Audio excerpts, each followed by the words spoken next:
Je suis Mathieu Sainte-Beuve, je suis agriculteur à Noyers-Saint-Martin, donc dans le secteur de Breteuil, dans l'Oise. On a créé le GI2E H3O+, en 2016 avec plusieurs agriculteurs de notre secteur, dans un objectif déjà de se regrouper entre agriculteurs pour travailler sur des sujets qui nous tiennent à cœur.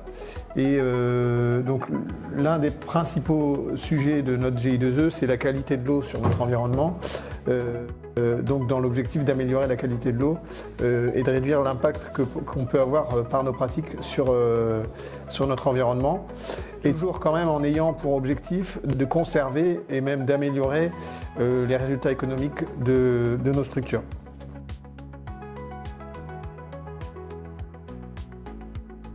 Alors, je suis Samuel Quinton, je suis enseignant en agronomie et effectivement je travaille sur le lycée agricole d'Airion qui en fait a une exploitation agricole comme tous les lycées agricoles de France. Et je suis rentré dans le travail avec les GI2E en 2018 en fait suite au contact que j'avais eu avec Marc Vanacker. Et depuis cette époque-là, en fait, on s'est intéressé à tout ce que fait le GI2E et puis Périgée aussi derrière, puisque les thématiques qui sont portées par ce GI2E nous intéressent dans la formation de nos jeunes, puisque les thématiques agronomiques et environnementales sont un petit peu au cœur de nos préoccupations. Et donc en fait on a commencé comme ça en 2018 à faire le suivi des couverts par la méthode Merci et les suivis de densité, et on a accumulé comme ça au fur et à mesure les références techniques sur ce qui est fait sur ces exploitations agricoles, et au fur et à mesure en fait les étudiants venant, on a mis en place ce suivi sur plusieurs années. Et ce qui est vraiment intéressant, c'est qu'aujourd'hui on a réussi à proposer des résultats pour le groupe d'agriculteurs, et on est capable de faire un conseil pour ce groupe d'agriculteurs et même les autres dans le secteur, ce qui est extrêmement formateur pour nos jeunes. Les résultats moyens, donc depuis 2019, les rendements sont autour de 2 tonnes de matière sèche par hectare, et que les couverts ils piègent environ 55 kg d'azote par hectare et par an, et restituent 20 kg d'azote par hectare et par an. Et aussi on constate aussi que les agriculteurs ils diversifient leurs espèces. En moyenne en 2019 on était à 10 espèces contre 16 en 2025.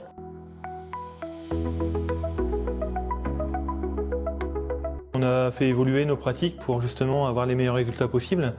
Au début, on le faisait avec un matériel simple à la volée ou de façon très simple, et les résultats n'étaient pas forcément présents en termes de biomasse notamment, et tout ce qui va avec, azote restitué, azote capté.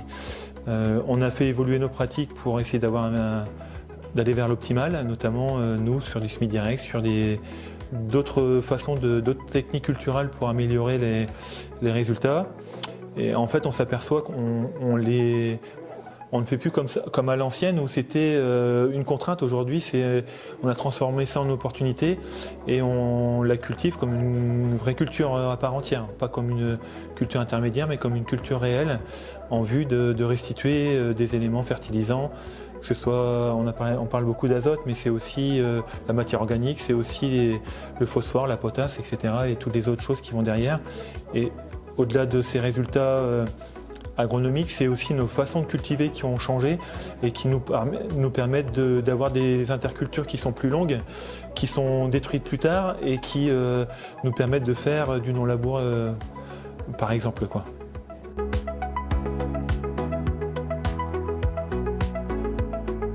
Les bons conseils, c'est d'abord de choisir les bonnes variétés, choisir des bonnes dates de semis dans des bonnes conditions, choisir une bonne méthode d'implantation suivant le matériel, etc. Et puis après, de voir quel type de variété ou d'espèces de culture qui s'implantent bien sur nos types de sol et dans nos rotations. Ce qui est recommandé pour moi, c'est qu'il faut semer le plus près possible après la moisson.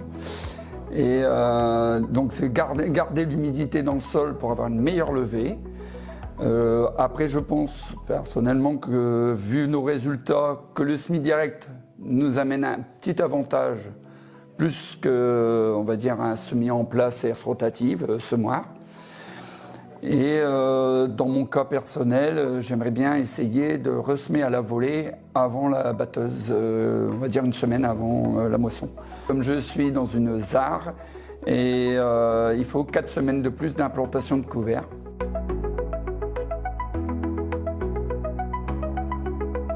Moi personnellement, la moutarde, c'est pas mon truc du tout. Je suis plutôt sur une base avoine, févrole, facélie.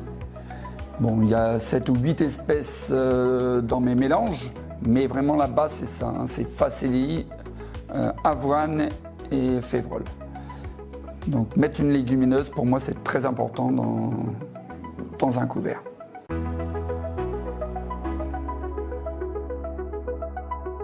Il faut viser l'azote, tout ce qui est pour la capter, pour ensuite que la plante la restitue au moment de la destruction. Je pense que c'est vraiment le principe d'un couvert. Quand il y avait certaines personnes dans notre groupe avaient des gros taux de matière sèche, mais c'est pas forcément ce qu'il faut aller rechercher. Oui, pour la matière organique, pour autre chose, mais point de vue azote, lessivable, etc., c'est pas forcément ce qui est le plus intéressant.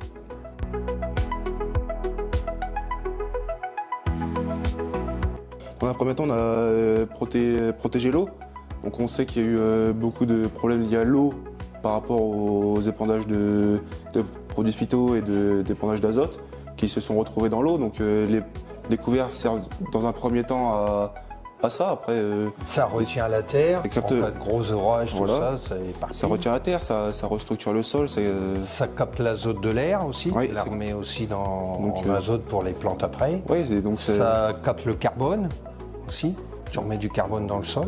Ça nous fait faire des économies liées à un nombre d'intrants assez conséquent parfois. Ça te remène de la fumure aussi, azotée et puis de la fumure organique aussi, par la décomposition du couvert. Oui, et puis ça développe la biodiversité, donc ça permet aux êtres vivants du sol et même hors sol, donc le gibier principalement, à se couvrir par rapport aux prédateurs qui peuvent être présents.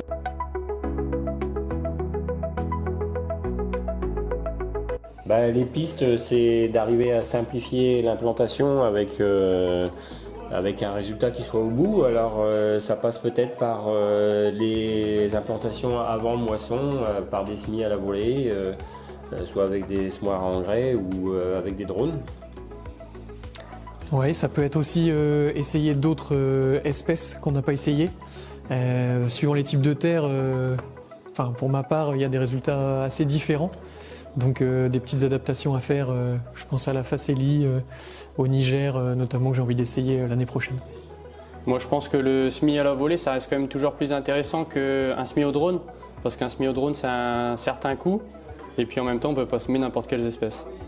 Ça peut être aussi... je pense qu'il faut avoir 2 mélanges, un pour ce qu'on sème plus tôt et un mélange un peu différent pour les semis plus de fin août.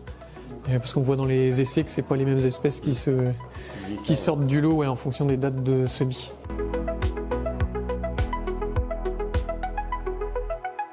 Il faut essayer de tirer parti de l'évolution un peu de l'agriculture où aujourd'hui on nous pousse un peu à faire du stockage de carbone. Donc c'est aussi par les engrais verts que ça passe et il faut peut-être aussi qu'on cherche à les rentabiliser de ce côté-là. C'est une piste à creuser, d'autant que la méthode Merci intègre cette notion-là, donc peut-être qu'on va arriver à avoir des éléments qui vont pouvoir entrer en ligne de compte pour pouvoir ces calculs de stockage de carbone.